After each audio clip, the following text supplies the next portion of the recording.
Bueno, y para terminar este curso nos acompaña el doctor Eric Ochoa Hein. Él es médico adscrito a la Subdirección de Epidemiología Hospitalaria y Control de Calidad de la Atención Médica del Instituto Nacional de Ciencias Médicas y Nutrición, y él nos va a hablar sobre mitos y realidades de COVID-19, un resumen un poquito en preguntas sobre lo que acabamos de ver el día de hoy.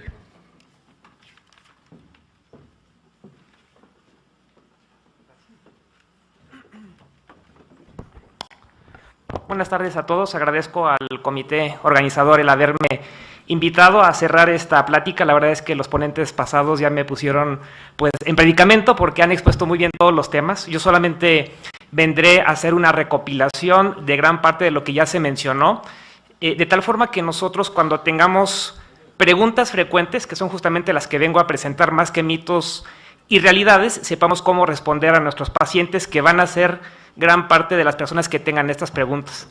Dicho sea de paso, varias de estas preguntas ya me las han hecho a mí algunas personas, pacientes, incluso trabajadores del hospital, entonces espero que sirva para que hagamos justamente una reflexión y compilemos toda la información que se conoce hasta este momento.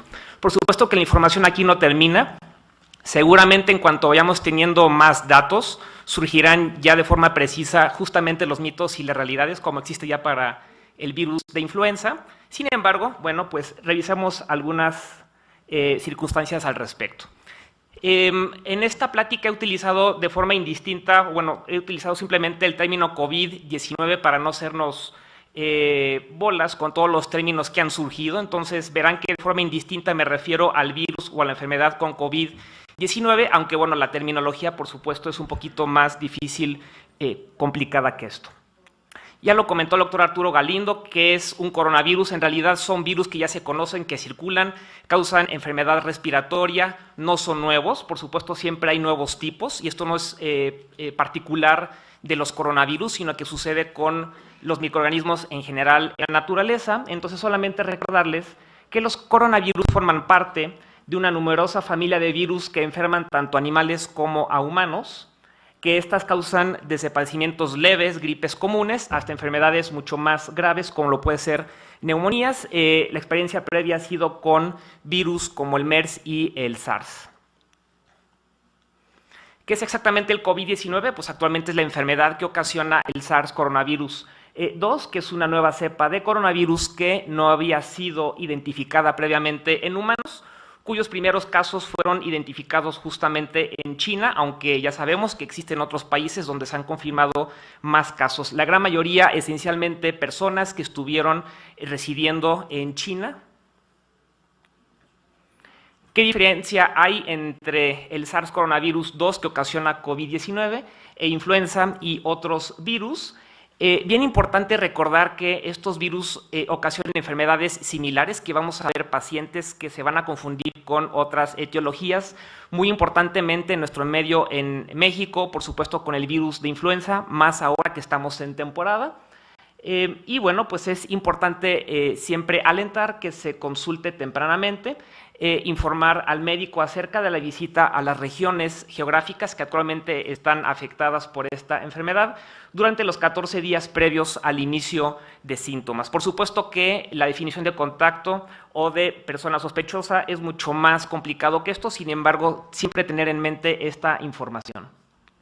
¿Qué tan peligroso es? Causa, como ya les comentaba, desde gripe común hasta neumonía en personas susceptibles. Esencialmente lo que sabemos hasta este momento es que especialmente las personas de mayor edad y aquellas que tienen alguna comorbilidad, especialmente cardiovascular o diabetes, son las que se han visto más afectadas en cuanto a la gravedad que ocasiona este virus. Su periodo de incubación, lo que sabemos hasta este momento, es que está estimado en una mediana de 5 a 6 días. Sin embargo, por la experiencia previa que ha habido con otros coronavirus, hemos tomado 14 días, que es el tiempo máximo de incubación conocido para estos otros virus. Por supuesto que esto va a estar seguramente cambiando en los próximos días y semanas en cuanto tengamos más información. De ahí justamente surge la recomendación actual del periodo de vigilancia de una persona que ha estado en contacto con otra confirmada o que ha estado en una región geográfica afectada por este problema. Ya se contestó parcialmente a esta pregunta. Digo parcialmente porque en realidad todavía no sabemos del todo cómo se va a comportar este nuevo coronavirus. La información preliminar sugiere que el SARS coronavirus 2 persiste durante varias horas sobre superficies.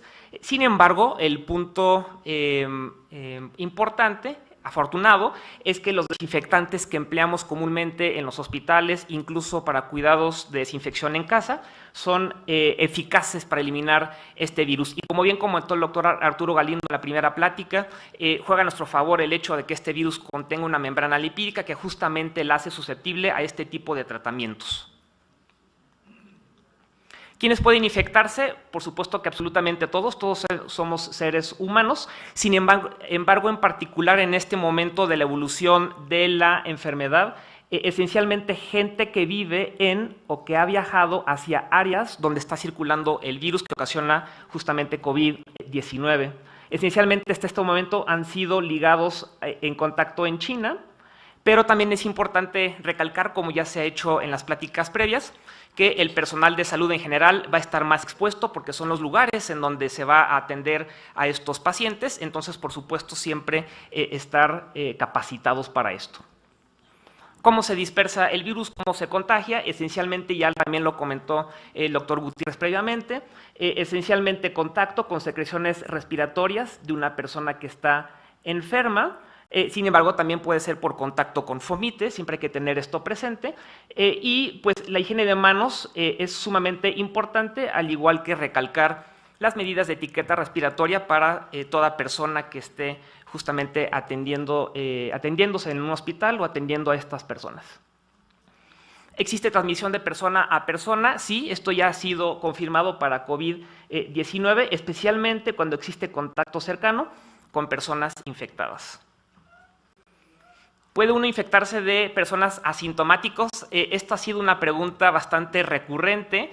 No tenemos todavía toda la evidencia, sin embargo, información preliminar sugeriría que sí puede ser desde antes de los síntomas. Sin embargo, he de comentar que hasta este momento, en general, las personas que tienen síntomas que han sido demostradas con la infección son las que están contagiando a las demás personas.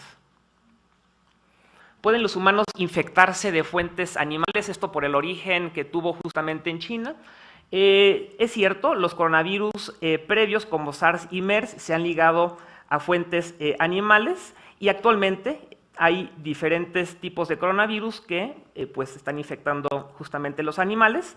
No se ha confirmado actualmente para COVID-19, sin embargo, una recomendación que ha emitido la Organización Mundial de la Salud es que se evite en la medida de lo posible el contacto directo con animales plausibles y evitar consumo de productos crudos de animales. Sin embargo, les repito, esto es una recomendación que todavía no está sustentada en evidencia de acuerdo con lo que está pasando actualmente, aunque si se puede evitar, se alienta que así sea. Y sabemos que, bueno, el consumo de productos crudos puede asociarse con otras enfermedades, entonces es una buena práctica en general. Ya empiezan a preguntar, porque ahora hay perrijos, gatijos y muchas especies de animales que son acompañantes habituales de las familias. Si existe transmisión a través de la mascota, hasta este momento no hay evidencia para que dejemos tranquilos a los niños especialmente. Supimos que un presidente muy afamado dijo que cuando suba la temperatura ambiental va a desaparecer el coronavirus nuevo. Pues en realidad no tenemos evidencia hasta este momento, no sabemos, no podemos anticipar cómo se va a comportar, de tal forma que hay que mantenernos todos alertas. Síntomas de la enfermedad se ha discutido mucho, no voy a ahondar más en este tema, recordemos solamente fiebre y tos y en casos graves la dificultad respiratoria. ¿Quién está en riesgo de enfermar gravemente? También ya se comentó, sin embargo, esto es información también preliminar, habrá que dar seguimiento a todas las personas que han sido enfermas para poder precisar esto mejor. Sin embargo, hasta este momento, personas con diabetes, enfermedad cardíaca y con hipertensión arterial sistémica parecen ser que están susceptibles de padecer padecimientos más graves. ¿Qué hacer de forma práctica en caso de que se sospeche que alguien esté enfermo por COVID-19? En primer lugar, llamar a servicios médicos con anticipación. Ya se comentó que el contacto es a través de la UIES aquí en México. muy importante, evitar contacto con otras personas en la medida de las posibilidades. Tercera, evitar viajes, particularmente aquí en México, pues también es importante evitar estar poniendo en contacto a otras personas, por ejemplo, a través del transporte público. 4, utilizar la etiqueta respiratoria. Y 5, se ha insistido mucho y no dejaré de recalcarlo, la higiene de manos y más higiene de manos. ¿Cuándo se debe hacer la prueba diagnóstica?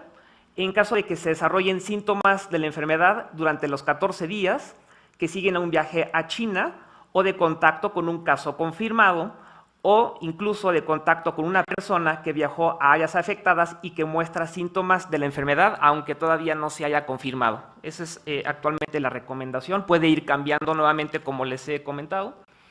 Tratamientos contra COVID-19, no existe ninguno autorizado hasta este momento, aunque hay ensayos clínicos y tratamientos experimentales. Sin embargo, debe ofrecerse tratamiento sintomático y de soporte. Y bueno, recordemos que en las siguientes semanas van a haber algunos resultados de ensayos clínicos.